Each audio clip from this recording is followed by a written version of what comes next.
Le cœur battant à tout rompre, j'ai vu Maëlle s'effondrer sur le trottoir de la Rambla. Ses sacs de shopping éparpillés comme des pétales fanés sous le soleil implacable de Barcelone. Amandine. Je ne peux plus faire semblant. A-t-elle murmuré d'une voix brisée? Ses yeux noisettes cherchant les miens comme un phare dans la tempête. Et en cet instant, sous le regard indifférent des passants catalans, j'ai su que notre amitié d'enfance, forgée dans les ruelles brumeuses de Paris, allait se consumer dans les flammes d'un désir interdit. Les rues de Barcelone pulsaient d'une vie effervescente ce matin-là. Un mélange enivrant de guitares flamenco lointaines et de l'odeur salée de la Méditerranée qui s'infiltrait partout. Même dans les boutiques étroites du quartier gothique. J'avais convaincu Maëlle de m'accompagner pour une journée de shopping. Prétextant une pause bien méritée après des semaines à enchaîner les rendez-vous professionnels dans cette ville qui nous avait toutes les deux exilées de notre France natale. Elle. Avec son poste de graphiste freelance pour une agence de mode locale, moi. Amandine. Professeure de littérature française à l'université. Essayant de noyer mon spleen dans les pages jaunies de Proust et les verres de sangria trop sucrés. Nous étions arrivés en Espagne 6 mois plus tôt. Fuyant chacune nos démons parisiens, elle. Un fiancé infidèle qui l'avait laissé avec un cœur en miettes, moi. Une rupture lesbienne qui m'avait convaincu que l'amour n'était qu'une illusion baudelairienne. Belle mais éphémère. Regarde ça. Amandine. Cette robe est faite pour toi. S'exclama Maëlle en brandissant un coupon de soie émeraude d'une vitrine exubérante. Ses cheveux blonds courent dansant au rythme de son enthousiasme. À 28 ans, elle avait cette énergie contagieuse. Un corps athlétique sculpté par des années de yoga et de randonnée en Provence. Contrastant avec ma silhouette plus frêle.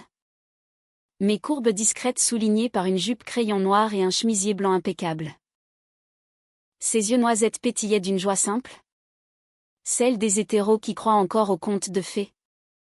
Ignorant les abysses que je sondais chaque nuit dans mes draps solitaires. Je ris. Feignant l'indifférence. Mais mon regard s'attarda un instant de trop sur la courbe de son cou. Exposée par le décolleté de son t-shirt ample. Tu es folle. Maë.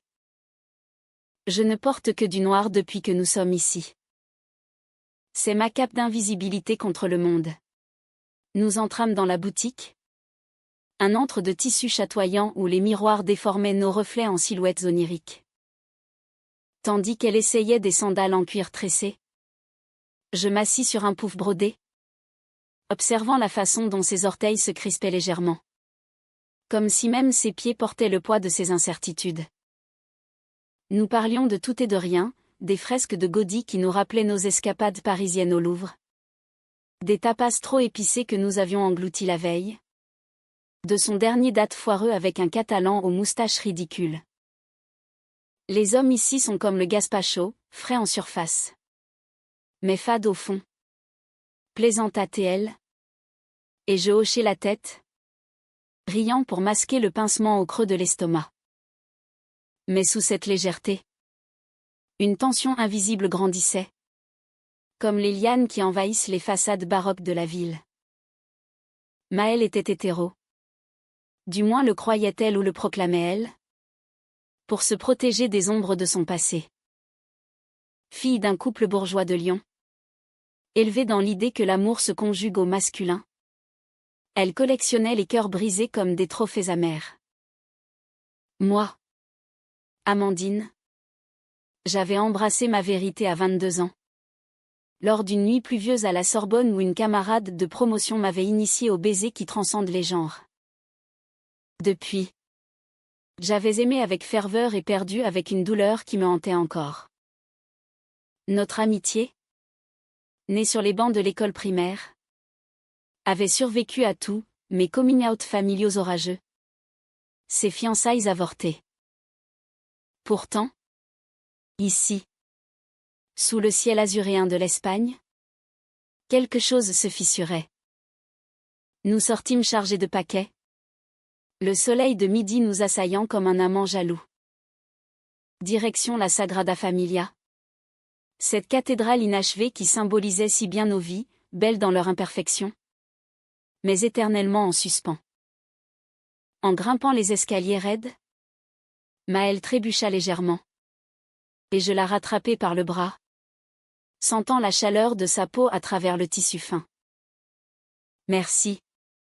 Ma sauveuse, murmura-t-elle, son souffle effleurant mon oreille. Un frisson me traversa, que j'attribuais à la brise marine. Mais ce n'était pas la mer, c'était elle, qui s'insinuait en moi comme un vin catalan corsé. L'après-midi s'étira en une sieste improvisée sur la plage de la Barceloneta. Nos corps étendus sur des serviettes rayées. Le sable chaud caressant nos chevilles. Elle parla de son enfance. De ses étés à ramasser des coquillages sur les rives de la Saône. Et je lui confiai mes peurs les plus intimes, la solitude qui me rongeait depuis ma dernière rupture. Avec une femme qui m'avait trahi pour un homme plus stable. Tu mérites mieux, Amandine. Quelqu'un qui te voit vraiment. Dit-elle en posant sa tête sur mon épaule. Un geste innocent qui fit bondir mon pouls. Le soleil déclinait, peignant sa peau en or. Et pour la première fois, je me surpris à imaginer ses lèvres sur les miennes. Douces comme les figues mûres que nous avions partagées plus tôt. Le soir tomba sur nous comme un voile de velours, nous entraînant dans un bar à absinthe du Born, où les lumières tamisées dansaient sur les murs tapissés de velours rouge. Nous trinquâmes à notre amitié éternelle. Mais ses yeux s'attardaient sur moi, cherchant quelque chose d'indicible. Et si tout changeait? Amandine? Si on arrêtait de fuir? Sa voix était un murmure, presque perdu dans le jazz languide qui flottait dans l'air. Je déglutis, mon verre tremblant dans ma main. Changer comment?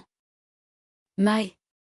Elle hésita, puis rit nerveusement, balayant l'instant d'un geste. Rien. Juste. La vie ici est si intense. Ça te fait douter de tout. Nous rentrâmes tard, nos pas titubant sur les pavés irréguliers, riant des souvenirs évoqués. Dans l'ascenseur étroit de notre appartement partagé, un duplex modeste avec vue sur la mer, elle se tourna vers moi. Son visage si proche que je pouvais compter les taches de rousseur sur son nez. Je t'aime. Tu sais. Plus que tout. Les mots planaient, ambigus. Et je répondis d'un sourire forcé, moi aussi. Idiote.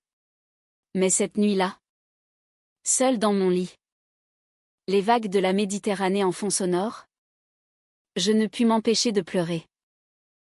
L'amour, ce traître, s'était glissé entre nous. Et je savais que le shopping innocent du matin n'était que le prologue d'une tragédie romantique.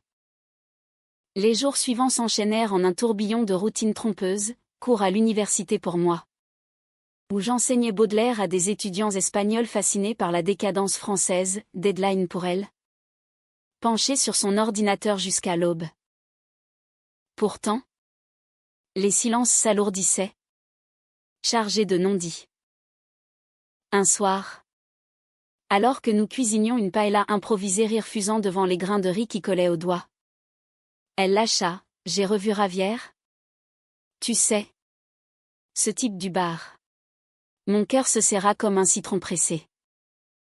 Ravière, l'hétéro typique, avec son accent chantant et ses promesses vides. Et alors, demandai-je, la voix neutre, en remuant la poêle. Rien de sérieux. Mais il me fait me sentir femme. Désirée. Ces mots me transpercèrent. Et je me surpris à répliquer, et moi?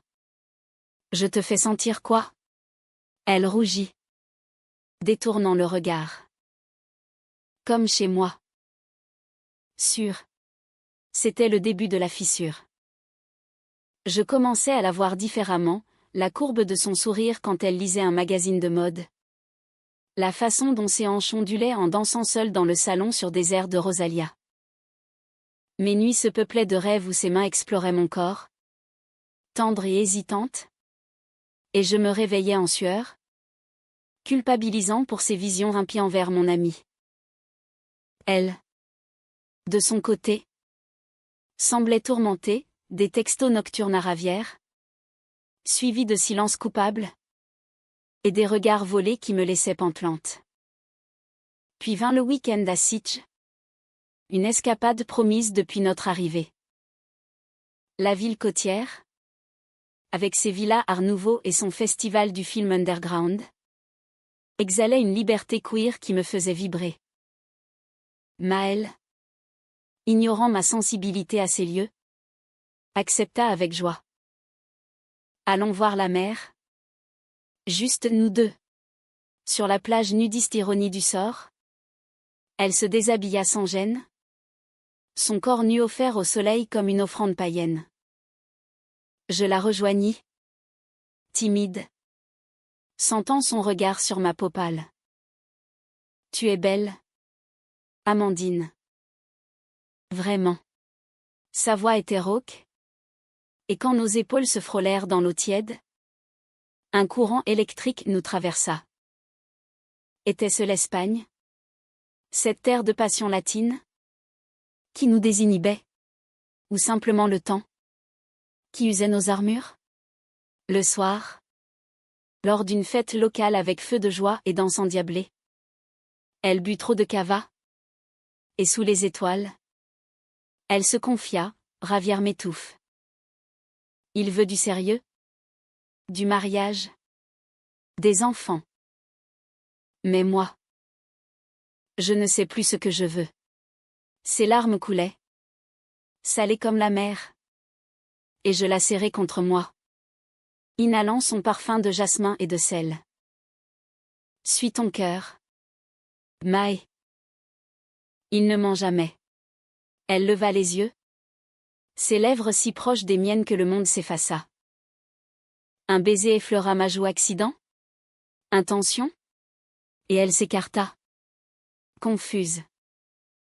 Pardon. Je suis ivre. Mais dans ses pupilles dilatées, je lus la vérité, le doute s'était insinué. Et avec lui, le désir. De retour à Barcelone, la réalité nous rattrapa comme une vague traîtresse.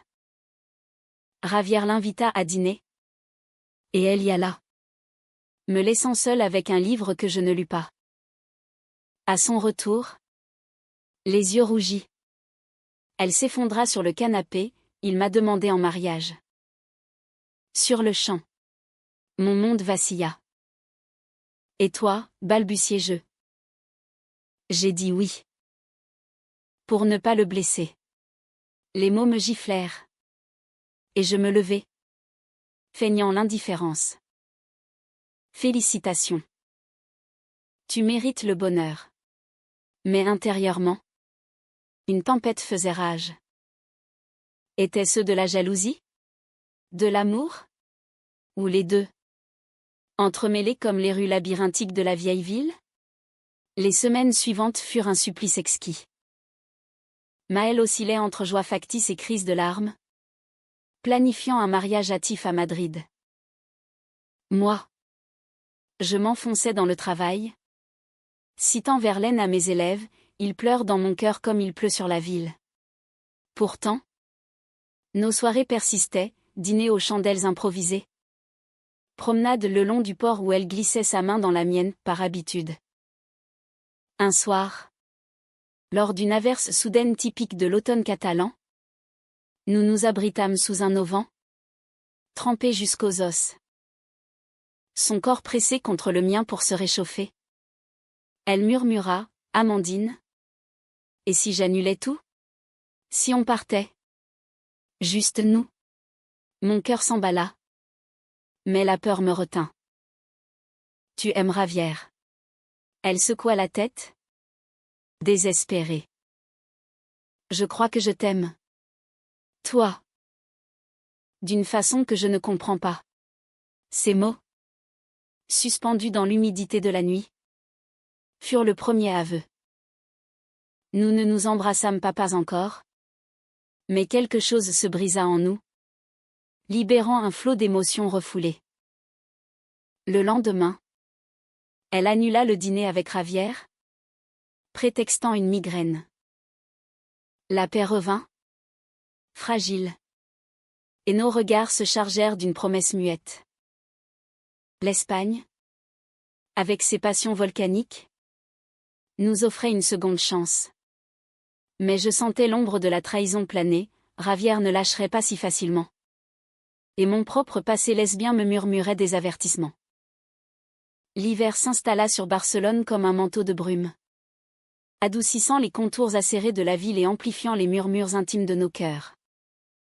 Maël et moi avions tacitement convenu de ne plus parler de cet aveu pluvieux, mais il flottait entre nous, invisible et pesant, comme la fumée des cheminées dans les ruelles du Raval. Nos routines se teintaient d'une sensualité nouvelle, un effleurement prolongé en passant le sel à table.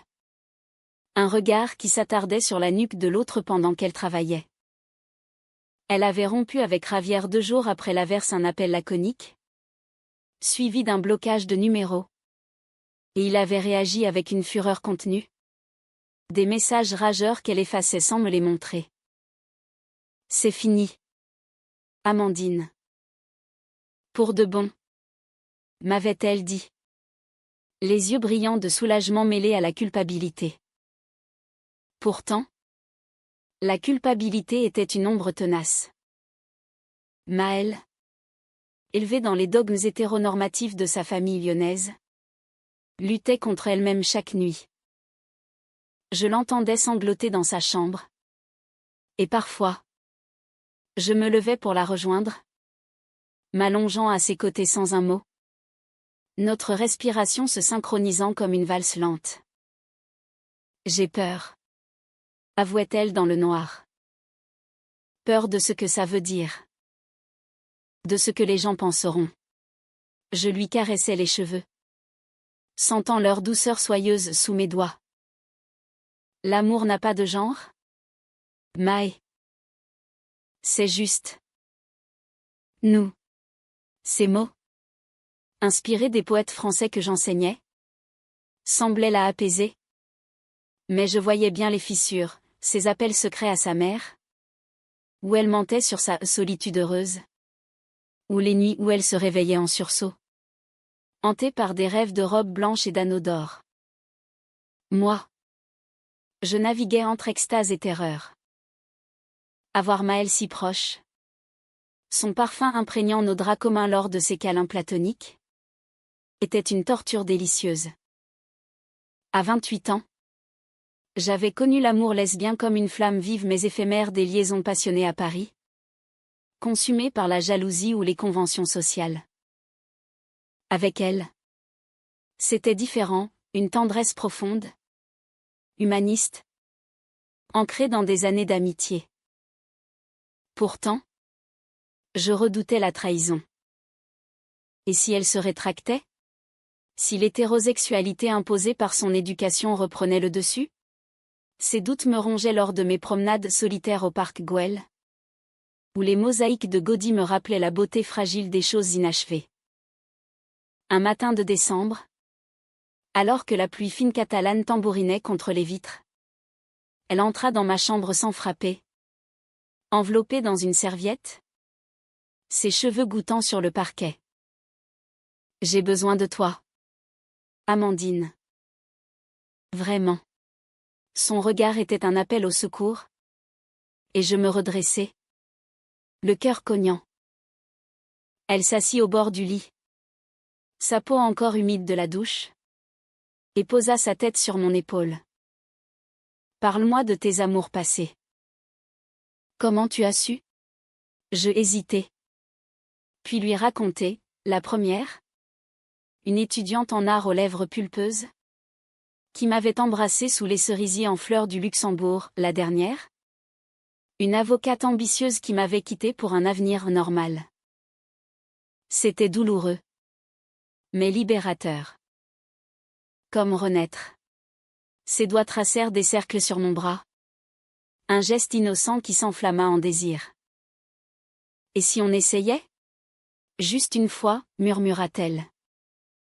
Le temps suspendit son vol. Je levai son menton. Nos regards se verrouillant. Et nos lèvres se rencontrèrent timides d'abord. Puis affamées.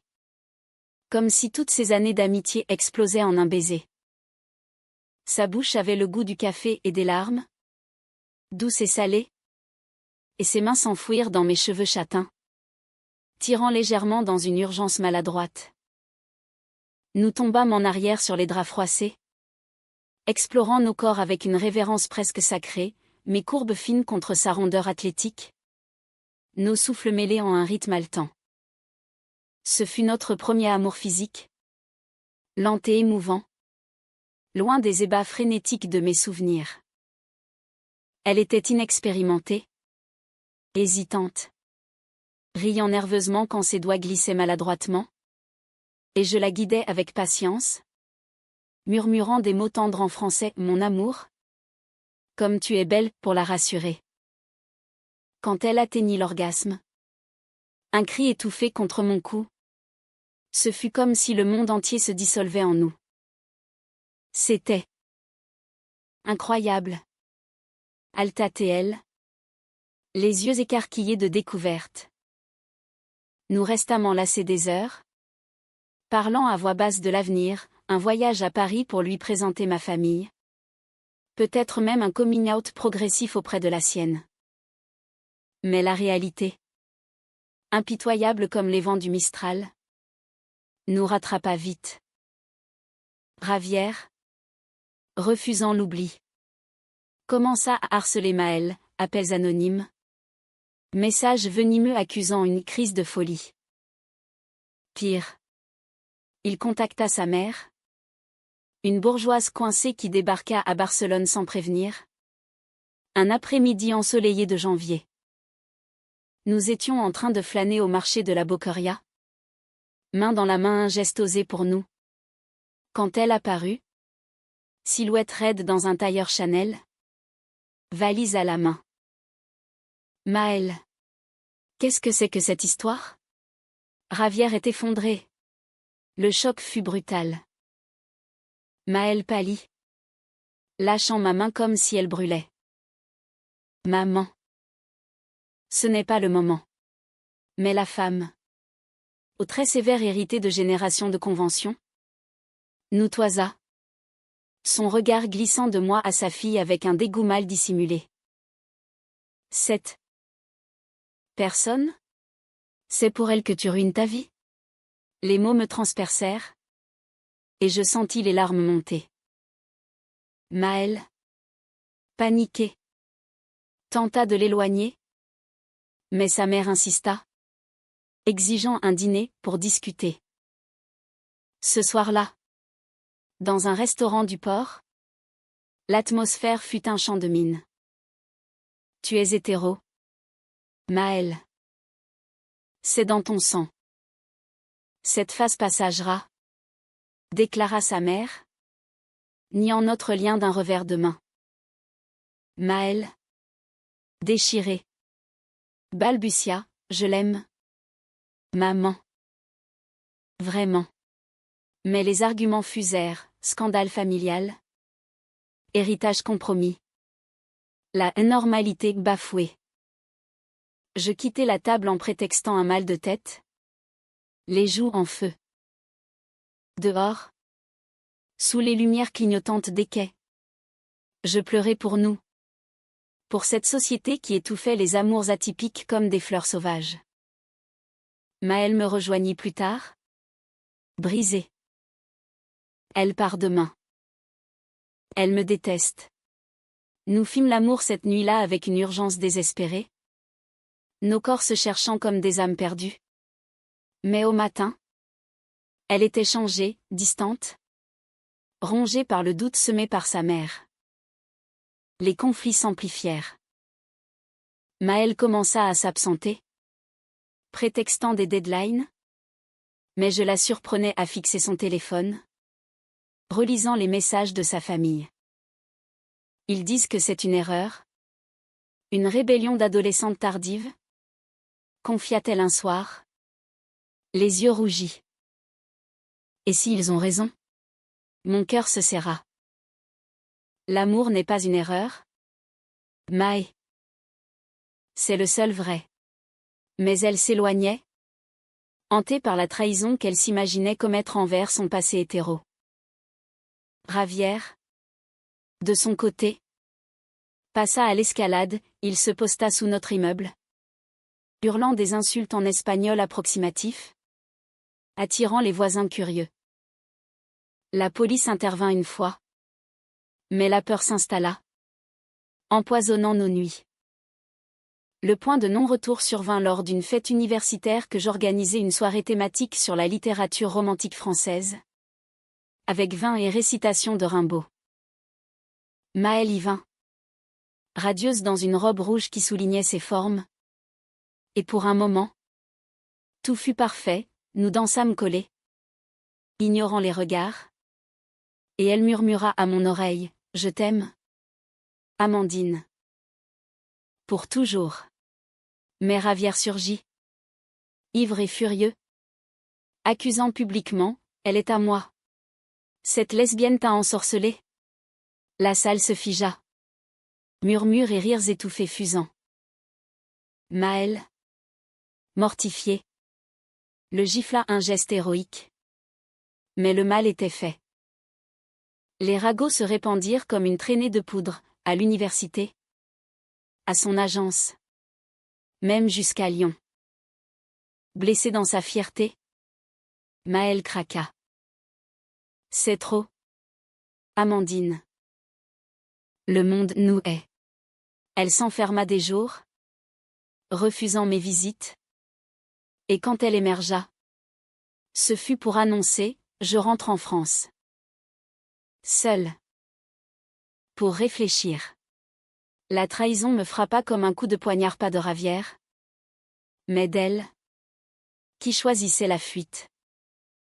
Tu m'abandonnes, suppliai-je, des larmes coulant sur mes joues. C'est pour nous protéger. De nous-mêmes. Son baiser d'adieu fut froid. Un adieu masqué en au revoir. Les jours qui suivirent furent un vide abyssal.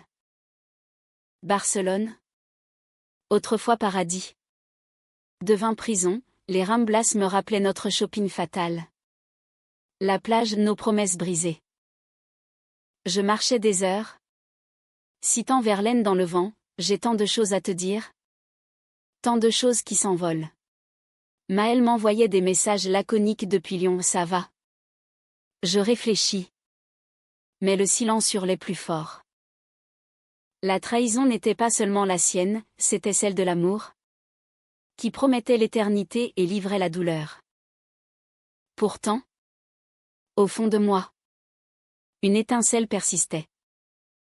Humaniste que j'étais, formée aux leçons de Camus et de Sartre, je refusais de sombrer. J'écrivis des lettres qu'elle ne lut jamais, des pages de journal où je décrivais notre histoire comme un roman français, dramatique, sensuel, profondément humain.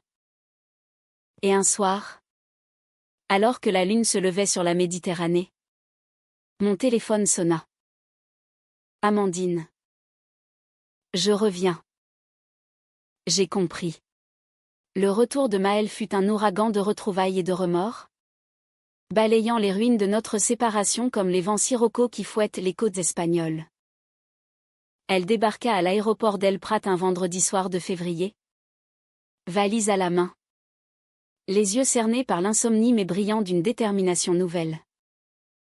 Je n'ai pas dormi depuis Lyon, avoua-t-elle en me serrant dans ses bras, son corps tremblant contre le mien au milieu du hall bondé.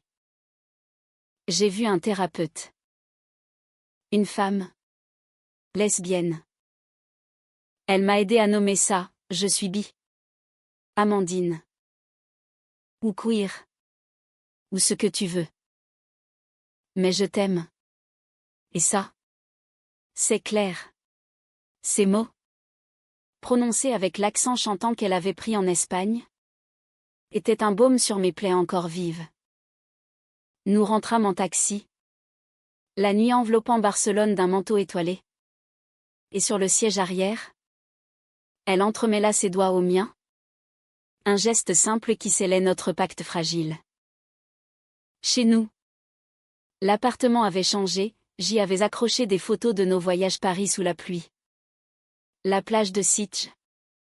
Comme des talismans contre l'oubli. Ce soir-là, nous parlâmes jusqu'à l'aube, déballant nos cœurs comme des paquets de Noël en retard. Elle raconta Lyon, les dîners familiaux tendus où sa mère feignait l'ignorance. Les nuits à pleurer sur des playlists de chansons françaises mélancoliques Piaf. Bien sûr. Avec son nom. Je ne regrette rien. J'ai réalisé que fuir n'était pas vivre. Et toi? Tu es ma vie. Mais le pardon n'efface pas les cicatrices. Le lendemain, lors d'un brunch au café de l'Académie un havre bohème du gothique, les questions affluèrent. Et Ravière? Ta famille, demandai-je, piquant dans une tortilla fumante. Elle soupira. Son visage rond s'assombrissant. Ravière a coupé les ponts. Pour le mieux. Ma mère. Elle envoie des lettres. Des prières. Des invitations à guérir. Mais j'ai répondu, maman. L'amour n'est pas une maladie. Son courage me toucha. Et je l'embrassai là. Au grand jour. Ignorant les regards curieux des serveurs. C'était notre premier baiser public. Un acte de rébellion romantique. Imprégné de cette audace française qui nous liait. Les semaines suivantes furent un renouveau. Teinté de la sensualité languide de l'hiver méditerranéen. Nous redécouvrîmes nos corps avec une lenteur délibérée, matin paresseux où ses lèvres exploraient ma nuque pendant que je lisais Hugo à voix haute, soirée où elle dessinait mon portrait nu. Ses crayons traçant des lignes tendres sur le papier. Puis sur ma peau. Maëlle s'épanouissait dans cette identité fluide. Commandant en ligne des livres sur la bisexualité, pour comprendre. Pas pour me définir. Et rejoignant un groupe de soutien queer à Barcelone. Où des expatriés comme nous partageaient des histoires de coming out tardif. Moi. Je l'accompagnais. Fière. Sentant notre lien se renforcer comme un vieux vin qui mûrit. Pourtant. Le drame couvait. Nourri par les ombres du passé. Un après-midi. Alors que nous flânions au palo de la Musica Catalana, ce joyau moderniste aux vitraux éclatants. Un appel de sa sœur cadette brisa l'harmonie. Maman fait une dépression. À cause de toi. Maëlle. Reviens. Ou on te renie. Les mots. Transmis par haut-parleur. Nous figèrent au milieu des touristes. Maëlle raccrocha. Livide. Et pour la première fois depuis son retour, elle douta à voix haute, et si je les perds pour toujours? Ma famille. C'est tout ce que j'ai eu avant toi. Je la serrai contre moi. Sentant son cœur battre la chamade. Non. Tu m'as. Moi. Et on en construira une nouvelle. Mais le doute s'insinua. Poison lent. Elle commença à s'isoler lors des appels familiaux. Murmurant des excuses que je n'entendais pas. Je surpris un soir une conversation, oui. Maman. Je réfléchis. Peut-être que Ravière avait raison. Mon sang se glaça. Était-ce une rechute? Ou juste la pression? Le soir même. Nous nous disputâmes pour la première fois une querelle mesquine sur des factures impayées. Qui dégénéra en cris, tu ne me fais pas confiance, hurlai-je. Et toi? Tu me pushes trop vite, rétorqua-t-elle. Claquant la porte pour une nuit chez une amie. La solitude revint. Plus âcre. Et je passai la nuit à marcher sous la pluie. Le long du Passec de Gracia. Où les lampadaires projetaient des halos mélancoliques sur les façades haussmanniennes importées. J'appelai une ex-amante parisienne. Non pour la séduire, mais pour ventiler l'amour hétéro-repentant. C'est viable. Elle rit amèrement, tant qu'il y a de l'amour. Oui. Mais prépare-toi à la trahison. Ces mots me hantèrent. Et le lendemain, quand Maël revint, penaude avec un bouquet de roses du marché, nous fîmes l'amour pour sceller la paix passionnée. Presque violent, nos ongles marquant la peau comme des serments gravés.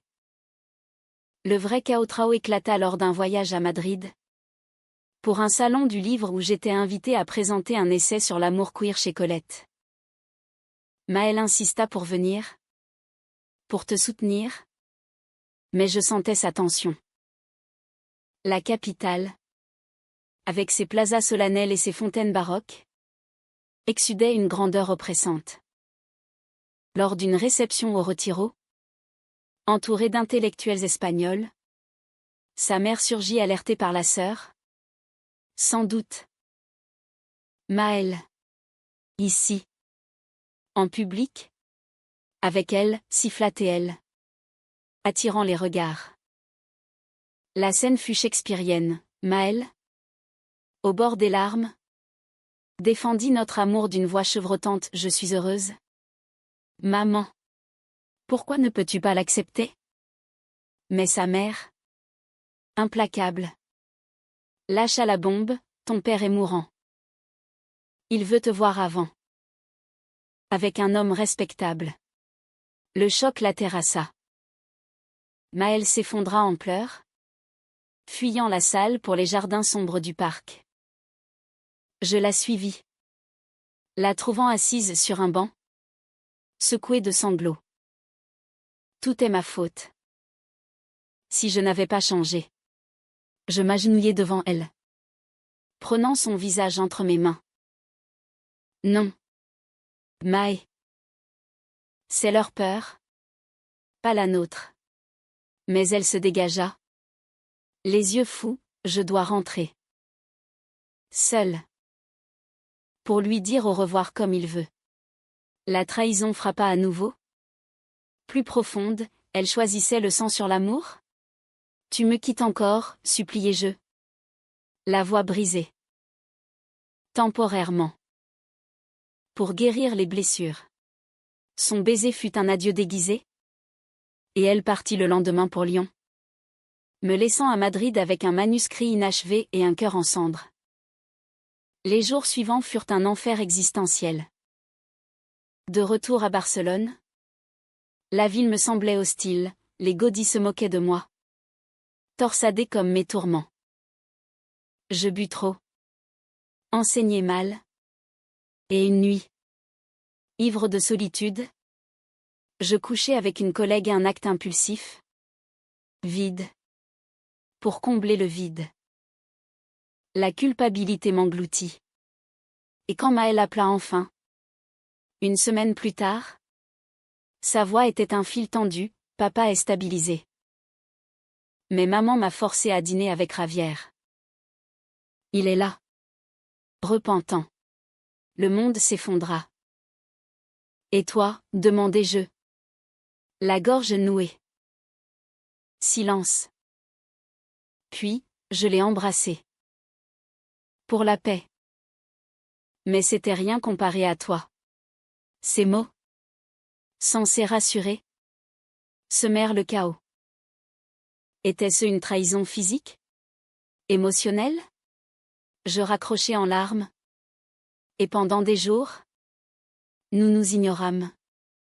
Nos textos devenant des champs de bataille, tu m'as promis. C'était un baiser. Pas un engagement. La distance grandit. L'Espagne entre nous comme un océan de doute. Pourtant, au milieu de la tourmente, une lettre arriva manuscrite, parfumée de lavande lyonnaise. Amandine. Mon amour. J'ai fui. Trahi. Douté. Mais je reviens. Pour de vrai. Laisse-moi te prouver que notre histoire est plus forte que les conventions. Le cœur suspendu. J'attendis. Et elle revint. Non pas en avion, mais en train. Pour savourer le voyage comme une pérégrination romantique. À la gare de Sens, sous un ciel d'orage, elle courut vers moi, bouquet en main. Et nous nous embrassâmes avec une ferveur qui fit taire les murmures des voyageurs. Plus de doute, jura-t-elle. Seulement nous. Le printemps catalan fleurit alors sur nos vies. Un renouveau verdoyant qui effaça les ombres hivernales comme les bourgeons percent la croûte de la terre. Maëlle et moi, forgés par les flammes de la trahison et du doute, émergions plus fortes. Notre amour ciselé par l'adversité en un joyau humaniste imparfait, mais authentique, à l'image des amours décrits par les romanciers français que j'adorais. Nous décidâmes de nous installer définitivement, un bail renouvelé pour l'appartement, des projets de voyage à travers l'Andalousie, et même une thérapie de couple avec une conseillère queer de Gracia, qui nous a appris à nommer nos peurs sans les laisser nous définir. Pourtant, la route n'était pas sans bosse. La famille de Maëlle persistait dans son rejet, des fêtes de Pâques boycottées. Des appels sporadiques où sa mère glissait des pics voilés. Quand rentres-tu au bercail? Ma chérie. Mais Maëlle, grandit dans cette épreuve, répondit avec une grâce stoïque, maman. Je suis heureuse. Un jour, tu viendras à notre mariage. Ces mots, prononcés lors d'un appel visio où je tenais sa main hors champ, me remplirent de fierté. Ravière, de son côté, s'effaça définitivement, emportant son amertume dans les limbes de l'oubli, un chapitre clos. Sans rancune. Notre quotidien s'emplit de joie simple, imprégné de cette romanticité française que l'Espagne amplifiait. Les matins, elle me préparait un café au lait avec des croissants importés de France, et nous lisions ensemble des extraits de Madame Bovary, riant des illusions d'Emma qui nous rappelaient nos propres errements. Les après-midi, nous travaillions côte à côte, elle croquant des moodboards pour ses clients, moi corrigeant des thèses sur l'érotisme chez Anaïs Nin. Et les soirs. Ah! Les soirs étaient nôtres.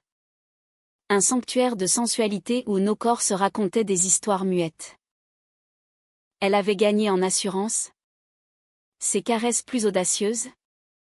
Explorant mes seins avec une révérence qui me faisait frissonner, en retour, la faisais rire en traçant des poèmes sur sa peau avec ma langue. Tes courbes sont des vers de Baudelaire. Doux et mortel. Un week-end, nous partîmes pour la Costa Brava. Cette côte sauvage où les falaises plongent dans l'azur comme des amants éperdus. C'est là, sur une plage déserte près de Cadaqués, village cher à Dal, avec ses maisons blanchies à la chaux, que le chaos émotionnel culmina. Le soleil se couchait, peignant le ciel en teinte de vermeer, et Maëlle s'agenouilla soudain dans le sable tiède, sortant une bague simple, un anneau d'argent gravé de nos initiales entrelacées. Amandine, tu es ma muse, mon encre, ma révolution. Veux-tu m'épouser? Pas pour le monde, mais pour nous. Les larmes brouillèrent ma vue. Et je tombai à genoux avec elle. Nos fronts se touchant. Oui. Maëlle. 1000 fois oui. Nous nous embrassâmes sous les vagues applaudissantes. Un baiser salé par la mer et les pleurs. Symbole de notre résilience. La nouvelle de nos fiançailles se répandit comme une brise printanière. Félicitations de mes collègues à l'université. Un toast virtuel avec mes parents parisiens qui, après des années de soutien distant, envoyèrent une carte avec des mots touchants. L'amour vrai transcende tout. La famille de Maëlle, en revanche, resta muette. Une blessure ouverte que nous choisîmes de panser avec patience. Lors d'une visite surprise à Lyon, des mois plus tard, sa mère nous accueillit froidement. Mais un dîner tendu se mua en trêve. Je ne comprends pas. Mais je vois que tu rayonnes. Ma fille. Pas un pardon total, mais un pas humaniste vers l'acceptation car l'amour, comme le disait Camus, est un acte de rébellion contre l'absurde. Notre mariage fut une célébration intime. En juillet, sur une terrasse surplombant la mer à Barcelone, robe blanche fluide la mienne cintrée, soulignant ma silhouette élancée, la sienne ample, épousant ses formes généreuses, fleurs de jasmin tressées dans nos cheveux, et une dizaine d'invités triés sur le volet, amis queer, collègues bienveillants, et même la sœur de Maëlle, venue en secret. Nous échangeâmes des vœux en français. Poétique et personnel, je te promets les tempêtes et les calmes, les rires et les larmes. Car avec toi, chaque instant est une œuvre d'art. Le soleil se coucha sur nos alliances, et la nuit s'ouvrit à une danse endiablée, au rythme de chansons de Edith Piaf remixées par des DJ catalans. Aujourd'hui, un an plus tard, notre vie est un roman en cours. Elle a lancé sa propre ligne de mode inclusive. Inspiré de nos voyages, j'ai publié un recueil d'essais sur l'amour fluide, dédié à elle. Les trahisons passées, celles de Ravière, de la famille, et même nos propres doutes sont devenus des chapitres qui enrichissent notre récit, nous rappelant que l'amour n'est pas l'absence de douleur, mais courage face à elle. Parfois, lors de nos promenades sur la Rambla, là où tout a commencé avec ce shopping fatal, elle me serre la main et murmure « Et si on recommençait ?» Je ris, l'embrassant sous le regard indifférent des passants. Nous recommençons chaque jour, mon amour. Car en fin de compte, dans cette Espagne passionnée qui nous a accueillis, nous avons appris que l'amour lesbien ou bi, ou queer n'est pas une anomalie, mais l'essence même de l'humain, vulnérable, dramatique, profondément romantique. Et comme dans les meilleurs contes français, notre histoire n'est pas une fin heureuse parfaite, mais une continuation infinie, tissée de fils d'or et de soie, prête à affronter les vents du destin.